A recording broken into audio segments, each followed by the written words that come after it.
which causes more people to drop out of the market. And this is the actual technical term for this is a death spiral.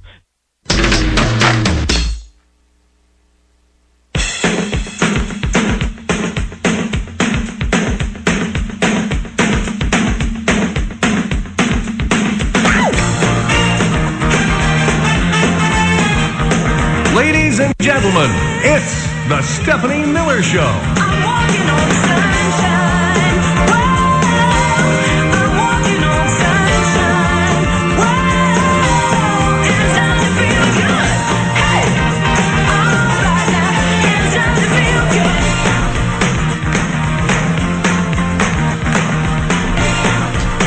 good. It is the Stephanie Miller Show. Welcome to it. 6 minutes after the hour, 1-800-STEP-12, the phone number, toll free from anywhere. Jackie Scheckner coming up at the bottom of the hour. Yep. Tashina Arnold live in studio, hour number 3. Don't anyone tell her that she has a new jingle. I said it again. You said it again. She heard you. She listens. She's a fan of the show. Hi, Tashina. See you in a little bit. Okay. 1-800-STEP-12, the phone number, toll free from anywhere. And as Chris LeBoy just announced the breaking news, Stephanie Miller, Best of Stephanie Miller's Happy Hour, Volume 1, the comedy album, available on Amazon as well. Yes. A lot of questions about that on Twitter. It's available on iTunes and on Amazon. Yep. Get it, do it. It is hilarious. It is. We put a link up at Stephanie Miller Facebook, and you just tweeted out a link to it. So right. Check those sources as well. Okay. Hey, speaking of people that have been jingled before, why, look who's here. Here he comes, yes, it's Dino Badala. Yes, it's Dino Badala. Dino Badala. Hello, Dean. Good morning, sir. Thank you for the jingle, and thank you. I have been jingled. Yes, you have. Yes, you're freshly. I feel dirty somehow. I was looking right now on Amazon for your thing, for your new happy hour. Yes, best of the happy hour. Amazon, and a bunch of books come up. And then Stephanie Sexy Liberal Tour. I got to find this. I want to buy it. I'm serious. I want to get this. Okay. Okay. We just tweeted out a link to it, and we just put it up on Stephanie Miller's Facebook page. So I'll have my... Yeah, I have 12 assistants, one assigned to each thing, so one will go to Twitter and find that. I'll look for it right now. What you do is you search for Stephanie Miller Happy Hour, and that should be the first thing that comes up. All right, I'm getting it right now. All right. Okay. I'm really getting it. So, Steph, thank you. It's, I don't know if you saw my new article. I think you did. I did. Breaking news. And, Yeah, but by the way, I appreciate that you still talk to us now that you're all fancy. And as we talked about last week, you were meeting with with POTUS last week with the president, along with some other. I met with POTUS last week, but this week, this is a little bit more fun. The president's sense of humor, but he doesn't take phone calls, and that's what makes you, I think, a notch above him. Aww. That's why I think, and he doesn't have a jingle when he asks me to speak. But I mean, Rocky Mountain Mike jingle, but they wouldn't let me. I understand. Dean, this part, of course, not funny. We reported this yesterday. There was this murder in North Carolina, and just ironically, the timing, you write official word is the shooting of 3 young Muslims in North Carolina was over parking, a parking dispute. The victims' friends and family insist it was over hate. And you say, obviously, last week, I, along with 13 other Muslim Americans, met with President Obama at the White House. I explained my concern that given the recent rise in anti-Muslim bigotry, I feared we'd wake up one day to the news that someone had gone on a shooting spree targeting Muslim Americans. You say, tragically, less than a week later, that very thing may have happened in North Carolina. So, but, you obviously go through the whole thing. You say, true, the police said the preliminary investigation indicates the crime was motivated by an ongoing neighbor dispute over parking. But you say, I doubt very much anti-Muslim hate didn't play a role in this attack. And tell us why, because you talked to people involved, right? I interviewed 2 friends of the victims, one who was actually a best friend of the 2 young women who were killed. I mean, there were 3 Muslim students. They were in their 20s at UNC. I mean, one was actually 19, and one was 23 in dental school, and the other one, 21, was going to dental school. The couple had just been married 6 weeks ago. Their whole life was in front of them.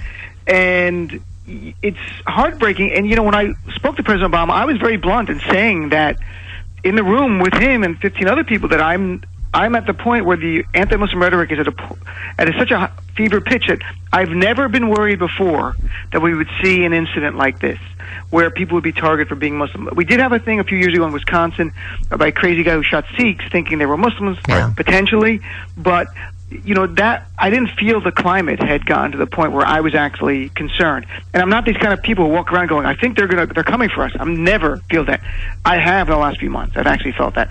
I've never seen more on Twitter. I've never seen Republican elected officials demonize Muslims the way they do with no pushback whatsoever from usually the party leaders will say, hey, it's a bit much, or they'll walk it back. And what I meant to say was this, that was gone, and it was building and building and building. Then you even have some on the left.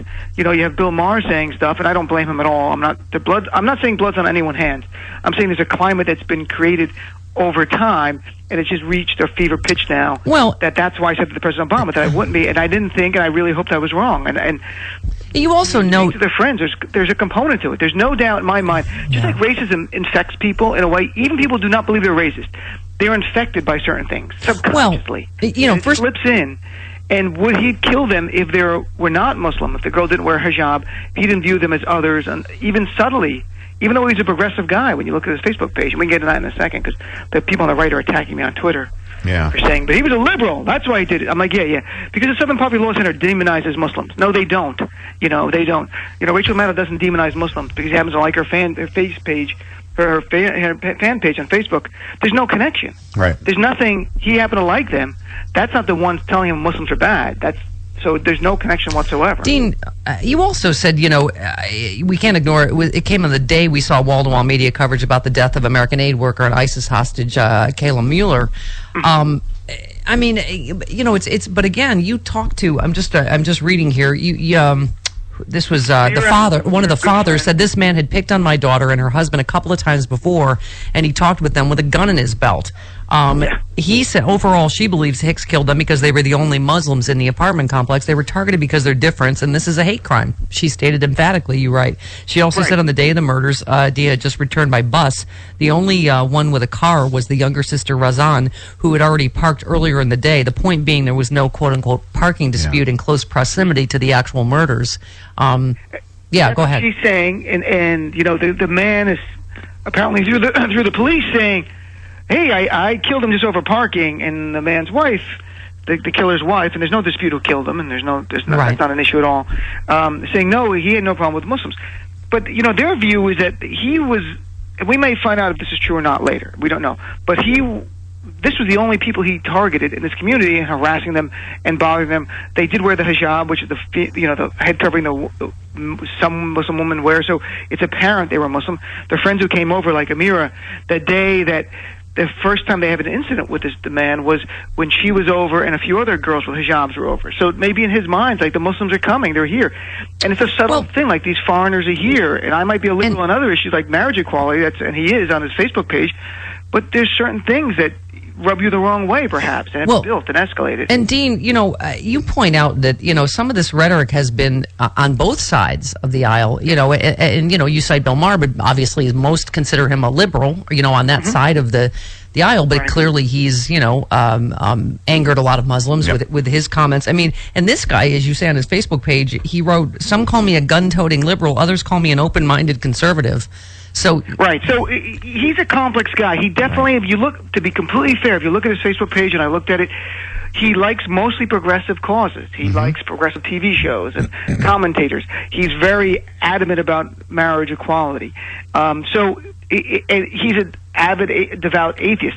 It's a complex person who I think that if you asked him before this shooting, do you hate Muslims, he would tell you no. But at the same time, you live in a climate like in North Carolina, where just a year ago they passed an anti-Sharia law legislation, where there were no Muslims trying to impose Islamic law. But so the Republicans passed that, and while they passed those laws, there's always demonizing of Muslims going on. Like, they're coming to get us. They want to impose their law in our country and make America some Muslim country. You cannot be immune to this if you have no counter narrative. To me, this man is a sort of a test case on someone could be liberal on certain issues, but gets impacted by hearing horrible things that there's no counter narrative. Well, and again, you hear another side to it. And the father made a good point. I mean, these three people were all shot in the head. They were executed. I mean, it's not a normal crime of passion. It's not a normal parking dispute. Yeah. No, I mean, to go in there, he walked in their house and shot all three in the head. It's kind of, there's something more going on. The father really thinks it was premeditated. We don't know if that's true or not, but there was definitely the prior history between them having problems. And the girl I spoke to, Amira, said when she heard about the shooting, she knew exactly who did it. Yeah. She had no doubt it was him. But the other thing is, you say, when you talk about bipartisan kind of rhetoric. I mean, you said he was an avowed atheist that expressed contempt for all faiths, including Islam. Had posted passages from famed atheist Richard Dawkins, liked Sam Harris's Facebook page, both of which have spewed hateful comments about Islam in the past. And as you say, Dawkins has condemned the attack on Twitter. That's not. I think it's important that you point out. You're not saying Bill Maher or Sam Harris or anybody has blood on their hands. No, but I don't, you're saying this is that. I'm not saying some right. blood on the hand type of thing. That's not Yeah. like that. This man was pushed to the breaking point. And the question in my mind, frankly, I think people in the Muslim community is, what if you've gotten his gun and shot 3, white Christian people? That's a question. Or 3 just people who are not Muslim, who didn't look brown and did wear hijab. The 2 women who were killed wore hijabs.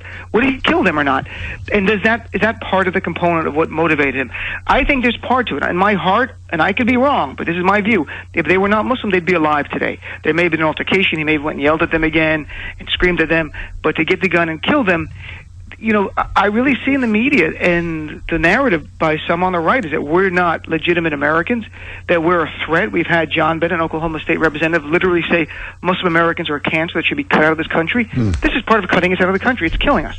This is part of it. And then I'm not saying he agreed with that view, but you can't help it. That's all you hear is this drumbeat of negative images, that Muslims are not only an other, they're a threat. Yeah. There's a point where we're dehumanized as people. We're legitimately not seen as Americans, as a threat, and perhaps less human. Yeah. And that's where you have problems. And the same thing when you hear things with the African American community when they're killed by the police, and they say, well, if he wasn't black, he wouldn't be killed. And a lot of us go, that's probably correct. Let's be honest. We've seen statistics. We've seen incidents the other way where white guys at the Bundy, ranch had guns, AR-15s, pointed guns at there was not one shot fired. Yeah, absolutely. Quickly, Dean, before you go, obviously the big news: Jon Stewart in, not just comedy news, but you had written a piece. Egypt's Jon Stewart comes to America. I'm guessing that the Daily Show will also be a Muslim no-go zone. I'm going to guess that they're not going to hire a Muslim as. I talked to Asif Manvi, who's my buddy, who is a correspondent on the show. I go, you have any chance? He goes, really? He goes, seriously? No. He goes, it's not going to happen. Here's how we could do it in a subversive way. I don't know if you know, but I'm a number 6 on the top 7 replacements for Jon Stewart on Daily Banter, and I would slide you in there, my friend, as one of my regulars. That's how we. I would do audience warm-up. I would take tickets. No, you'd be on the show. I'd love to be on the show. That would be great. And Bassem Youssef, who is Egypt's Middle Eastern Daily Show guy, is actually living in America now because under the new president there, Sisi, who Republicans like Louis Gohmert just praised, he's imprisoned people who do any kind of dissent and even killed some of them. Oh, my but the God. Republicans praise this guy. So Bassem Youssef had to essentially flee Egypt, and he was on the Daily Show Monday. He's good friends with John. And he's teaching at the Kennedy School of Government because he can't go back to his home country because he told jokes that scare people in power. Wow. Hey. That's it. There's such a thing. Dean Obadala. Says, this is the kind of leader. Louis Gohmert actually said, this is the kind of leader we need in America, while criticizing Obama. Unreal. Isn't it? Oh boy. Yeah. Exactly. Just Louis Gohmert. I know anything you say after that, it's not going to be good. Sirius XM. He's a setup for the punchline. Yeah. Sirius XM Insight Channel 121. This Saturday. Yeah, Dean Obadala's show. Check it out. And we're going to have a Muslim matchmaker on because it's Valentine's Day. Call in, find out how you can date a Muslim. All right. Yes. Yay. All right. Thank you. I will be there. Thank you, Dean. Thanks, guys. All right. There he goes. Dean Oblada. I'm just going with the jingle pronunciation. All Okay, right, 19 minutes after the hour. This portion of the Stephanie. Yeah, no, I mean that's like as you say when we started this conversation. This part is really not funny. What's going to happen and the amount of people that could die, without subsidies in this health insurance. And what a great time for your book, Injustices: The Supreme Court's History of Comforting the Comfortable and Afflicting the Afflicted, particularly in the wake of Citizens United. I know Ruth Bader Ginsburg was talking recently about dark money and the effects of Citizens United. But you have an interesting take from history. You say, since its inception, the justices of the Supreme Court have shaped a nation where children toiled in coal mines, where Americans could be forced into camps because of their race, where a woman could be sterilized against her will by state law. The court was the midwife of Jim Crow, the right hand of Union busters, the dead hand of the Confederacy. Nor is the modern court a vast improvement with its incursion on voting rights and its willingness to place elections for sale. Wow. Yeah. I mean, that is an interesting and I think accurate indictment. Yeah, I mean, the Supreme Court has not served America well, and it hasn't served America well throughout almost all of its history. I mean, you can point to the marriage equality cases, which I think are going to turn out well. You can point to Brown, but I mean, even Brown was an historic accident. Justice Black, who was one of the biggest champions inside the court for Brown, was a Ku Klux Klansman. When he was a senator from Alabama, he belonged to the Ku Klux Klan, and he had a change of heart. But, thank God he had a change of heart. We